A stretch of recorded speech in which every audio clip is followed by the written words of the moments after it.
Manu, I believe, is up for a massive payday, and it should be coming because what he does on a football field is fantastic. From Wake Forest, left early. You know that? He left early. Okay. I went to high school, Fort Wayne, Indiana. Ooh. Played basketball and football. Originally going to go somewhere else. Transferred to Wake. Plays 2 years. Returns punts and plays on defense side of the ball. Pick number 54 or something like that for the Cincinnati Bengals coming up. Now he's 25 years old, up for a contract, and an absolute dog. Ladies and gentlemen, safety for the Cincinnati Bengals, Jessie Bates III. Yeah. What's up, dude? What's going on, fellas? What's going on? Hey, Appreciate you for having me. I don't know if you just heard there. I read your Wikipedia page earlier today. Phenomenal story, dude, because you're so young. You're like 25 years old, and obviously the contract conversation's been happening a couple different years. But you play like an OG out there, man. You do incredible things on the football fields. We're all big fans of yours, so thank you for joining us. We appreciate you. Appreciate y'all. Hey, Appreciate it. what are your thoughts on Lou Anarumo and that defense you guys are playing? Because obviously Joe Burrow gets talked about a lot, and I'm not saying the defense doesn't get chatted about a lot, but obviously in the state of football that we're in, the offense is going to steal a lot more of the headlines. Your defense is fucking awesome to watch play. Seems like you guys are all on a string. You fly around. What is it about Lou you think that has made your defense great, and what do you love about your defense? Yeah, something that Coach Lou has done. He's created a very family-oriented type of group here in Cincinnati over my 3 years that I've been with them. Our defense is just so detailed. We play very hard for one another. I think, like I said, going back to creating that family atmosphere helps us communicate, helps us just talk on the same levels, ask the same type of questions, making sure we're seeing things through the same lens. So, yeah, man, we got a special group here for sure. I know that, Joey B and Joe Miggs, Chase, all those guys, they get a lot of love, but we got some ballers on the defensive side as well. Yeah, it felt like last season it was every other game you were getting an interception and turning the ball over, and then Hendrickson comes over there, his big ass with no tape or gloves on his hand. It was like just everything that kind of came together for the Bengals last year was fun to watch. It's nice to see you guys back in the same position. You're obviously taking on Josh Allen, who is an alien. Not that Joey Burrow isn't, but Josh Allen is an absolute alien. What do you have to do differently when preparing for a guy like Josh Allen? Or is it we got to do us and then we can take on whoever? Is that the mentality? Yeah, obviously every week kind of presents a different type of challenge. This week presents that you got a quarterback that can do it all. I think a lot of people make, they talk about his turnovers, but I think what makes him special, you see a lot of quarterbacks make turnovers and they continue to make the same mistakes. It seems like when this guy throws turnovers or gives up a fumble, he just goes out there and balls out and get it back. So like it never happens. So it's something that we've been talking about throughout the week is just continue to play team defense, do your 111 out there, and we'll be just fine. The Buffalo Bills and you guys obviously had that Monday Night Football game in which the NFL world will remember forever. In doing so, game got canceled. 17-game season now becomes 16 games. DeMar is healthy again, which is fucking great news for all parties. You guys genuinely believe, though, that this should be a home game. And speaking of home game, your stadium has become a tough place to play. Have you felt that in your time in Cincinnati? Has it been a little bit different these last couple of years, or are we just all getting to acknowledge it now or getting to see it now? No, when you're winning, when you draft, a Joey B, that kind of helps people bring out, a large crowd. I remember those first 2 years, it almost felt like it was COVID. How quiet it'll be stadiums at times. But yeah, man, it's something that we've been able to earn as a team. It makes the city of Cincinnati proud. It's something that they've been waiting for a very long time. So being able to play in front of them is definitely special, I think, and it's been loud as hell the last couple of weeks here. So it is. Yeah, I think there should have been some type of neutral site this week, but hey, I like Buffalo. I think it'll be a pretty cool atmosphere. Yeah, it's going to be insane. Obviously, how's the weather supposed to be? It's warm here in the Midwest. Do you know? You guys keeping an eye on the weather up there? Yeah, man, it's sunny over here, like 50 degrees here, but we may get some snow, a little 30 degrees. Not bad. Well, I heard you guys are getting soft because you got an indoor facility now. Is that right? Yep. Yeah, that's what happens when you win ball games, man. You get a little treat here and there. How has it been? Has that been a game changer at all? Extra reps maybe, going out a little bit earlier, staying a little bit later? Because I don't know if you know this because you're so locked in football, this particular program was very loud about you guys having to fit in between the field hockey and lacrosse teams at the University of Cincinnati bubble when you're preparing to play in the Super Bowl in 2022, whenever a $110 billion media rights deal was just signed for the NFL. So I've been always very, for the good of the team, need to have an indoor facility. Have you guys used it? Has it been something you think that has been beneficial? And what has it been like as a whole? Yeah. Last year we go on that little run, and I remember it snowing, and we're getting caught on these hills. These buses can't drive up the hills on our way to UC. So, I think they had to at some point make an indoor facility. So yeah, we utilize it pretty well. Zach does a really good job with our schedule, making sure we go in there for walkthroughs, and at times when it's cold or when it's raining out, we usually go inside there. So definitely something that as a player, you always want to have an indoor to utilize for sure. Yeah, absolutely. And it's not because you don't want to practice outside because you're soft. It's like, I might be a little bit more motivated to go do extra shit if I don't have to deal with, traffic jams with snow and winter happening over my head. It's just, I think it's good. Have you seen I don't want to say an evolution, but like sponsor on the stadium? Right? Now we got an indoor facility. Make it to a Super Bowl.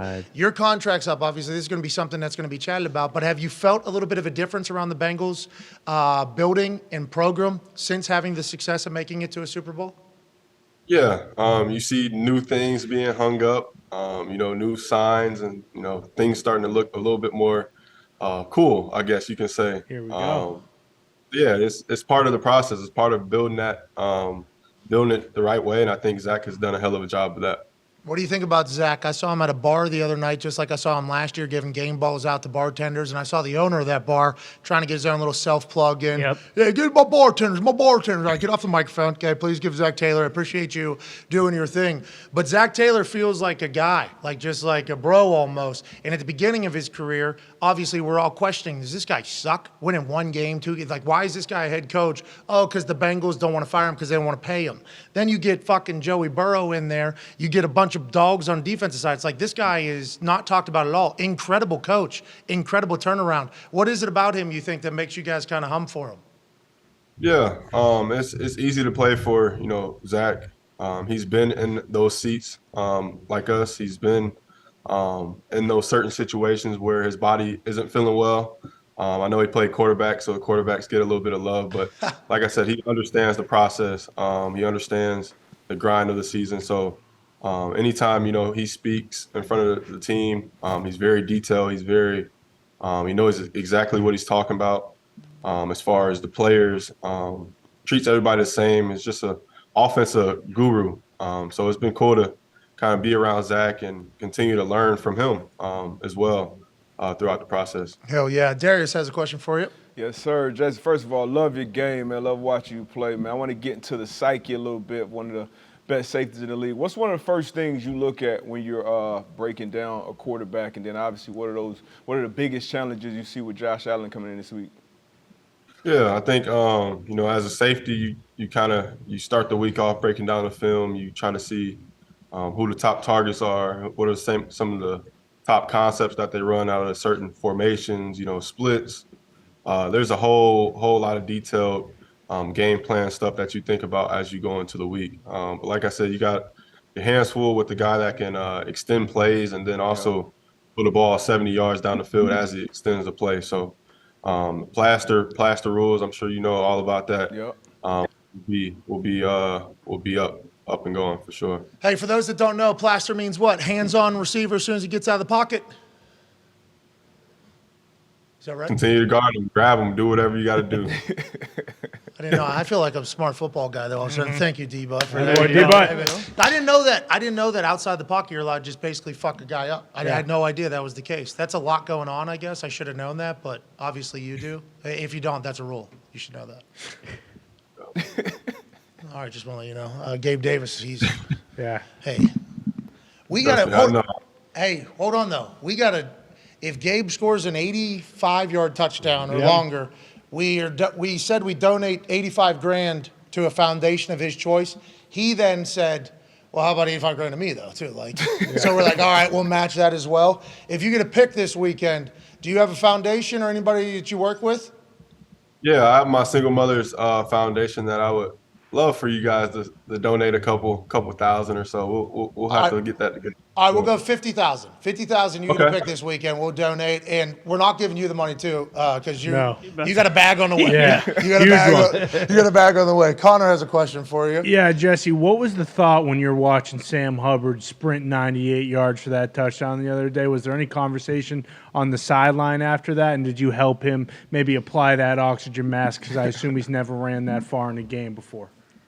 Yeah, it was pretty funny. I think we played the Raiders last year, and he had a similar fumble recovery like that, and he just damn near fell on his face. So for him to rumble and tumble and go to the end zone on that play, and then a kid being from Cincinnati, the Cincinnati kid, in the playoff game here in Cincinnati, it couldn't have been a better story for him. Guy works his ass off every day, day in and day out. So I mean, he deserves it, man. He deserves exactly what he got there. I know you're from Fort Wayne, went to school at Wake. You know what an Ohio fuck is, right? I mean, you've been around them. Yeah. Yeah, I've been around. Yeah. Sure. Is Sam that, right? Ohio State guy from Cincinnati. I assume he just has all the traits that are great from the state of Ohio. Yeah, he's just a Cincinnati guy. He's a Cincinnati kid. That's what I call him. He's the perfect. He's damn near gonna be a mayor here probably someday. So. Oh, so he is. He is the Ohio fuck almost. That is Yeah, amazing. he's the Ohio guy. Ty has a question for you. Yeah, Jesse, obviously you haven't been in the league a super long time, but you've been in the league long enough now to kind of know. We always talk about how it seems like now when guys are coming into the NFL, receivers at least, like they hit the ground running and they're kind of just ready to go more so than maybe they were when you first got into the league. Like, I mean, obviously with Jamar on your team, that's kind of like the perfect example of that. Have you noticed that as you've kind of gotten a little bit older that like these young guys coming in either do more or they make an impact more early in like the season and early in their careers? Yeah, I think any good player that comes into the league, they try to grab a couple things from some of the professionals that's already been in there, and then you got really good quarterbacks in this league now where everything's timing, and offensive coordinators are so good at getting these guys a catch and run type of opportunity. So yeah, it's definitely, the game continues to evolve, and these offense coordinators, these offensive players, players period in the NFL are just continue to go up. So yeah, something that you see as my 5 years being in it.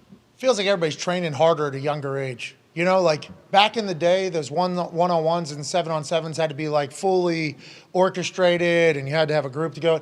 Now it's like dudes are just making content by running one-on-ones on each other. So contested catches are being like every single day because they're trying to moss somebody, or on the DB side trying to get up and break something up. It feels like it's just like a change in how we view working in the football world. You feel that as well, or no, am I way off?